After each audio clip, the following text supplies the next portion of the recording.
it's not like you're not allowed to talk about it, but if you do talk about it, there's some shame and stigma.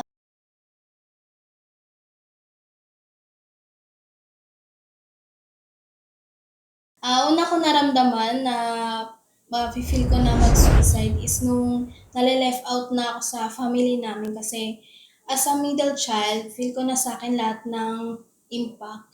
Napapansin ko rin na maliit na problema or mali ang nagagawa ko, parang binibig deal nila. So, for example is, may nagawa akong or may napasag ako, sasabihan agad ako ng magulang ko ng tanga. So, as a child or anak nila is binibig deal ko yun at dinadamdam ko. Yung sa akin naman po is yung academically nung high school po ako.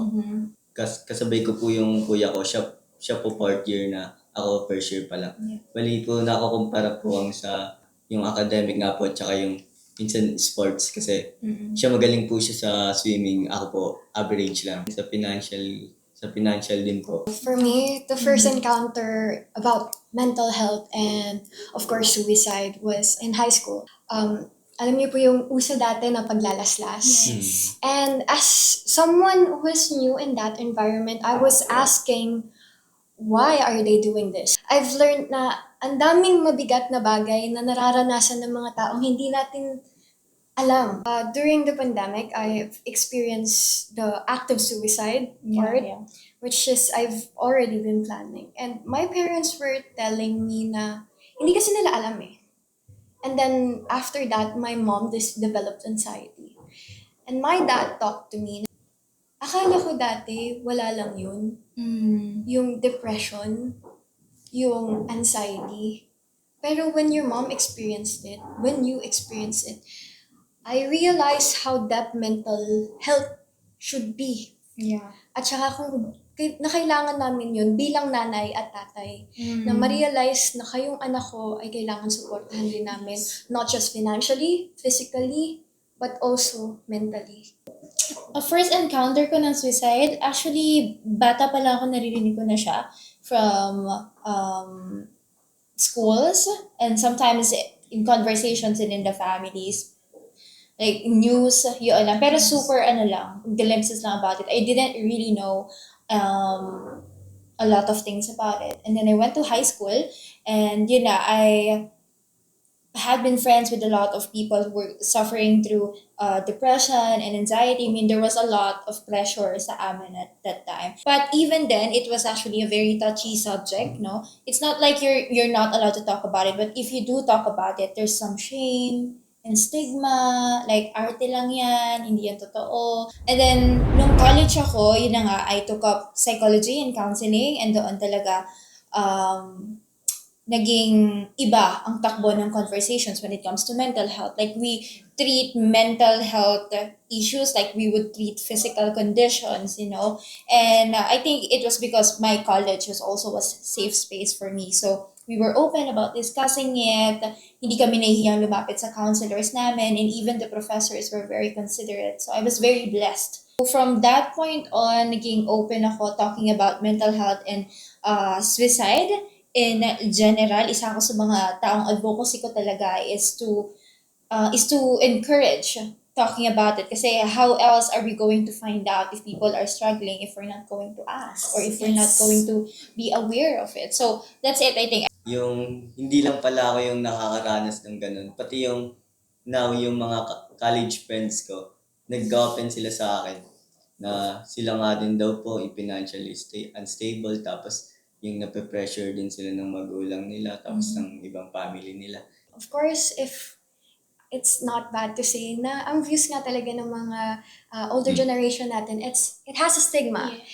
I took it from my parents and I was very toxic toward them and I didn't know what to feel, what to tell them.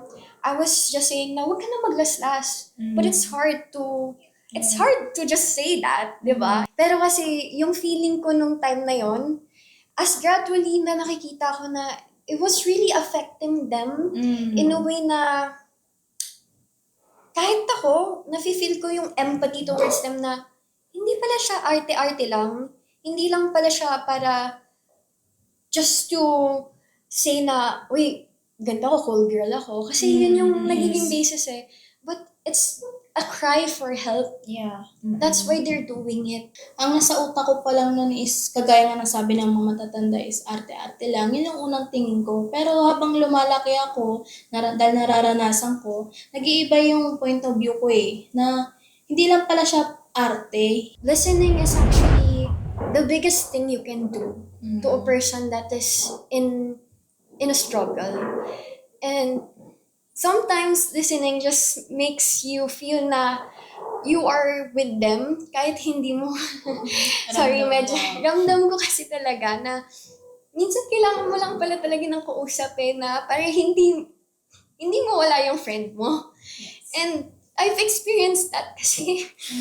So that's why I've moved towards the movement when it regards to speaking. I want them to feel the same way na people make me feel safe. Yeah. As a middle child is, binabago ko yung pananaw ng mga magulang ko. So, if may mga napapanood silang video about doon, kino-correct ko sila. And then, sa pinsan ko naman is, araw-araw ko siya chinecheck kasi nga, mafe-feel ko na, based sa mga sinasabi niya is, nagre-ready din siya for suicide kasi nga, hindi aware ang magulang niya sa nangyayari sa kanya.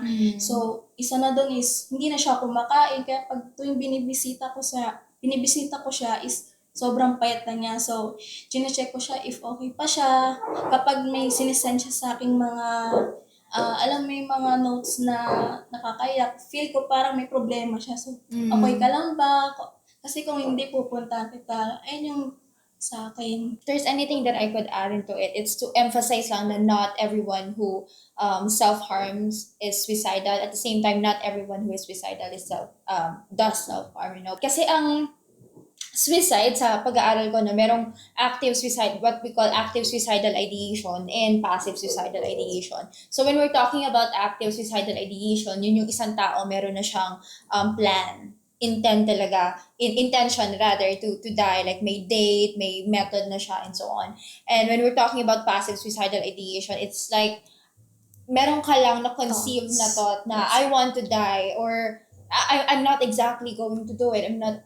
I do not have a plan, pero I do want to die. That's passive suicidal ideation, no? And just because it is passive, it doesn't mean it should be taken any less than serious sa active suicidal ideation. So meron kaming sinasabi lagi sa field na prevention is better than intervention. And suicide, as tragic as it is also preventable. And by being a safe space to other people as well, and it's not like ikaw na yung magsisave sa kanila, ikaw na yung nila, no, but just be there to listen. You do not have to solve anything. You do not have to solve everything. You do not even have to give advice. Just be present. Kasi nga, kagaya lang na-mention nyo kanina, minsan ang isang tao kailangan lang talaga ng kausap. So, be there and also help them, encourage them to seek a professional. Dito sa SJC, meron tayong counseling, no? And provided, confidential and free. The guidance office is a safe space, and I personally am a safe space. Take an initiative, no, to ask people how they're really doing and actually mean it. I think that's a start.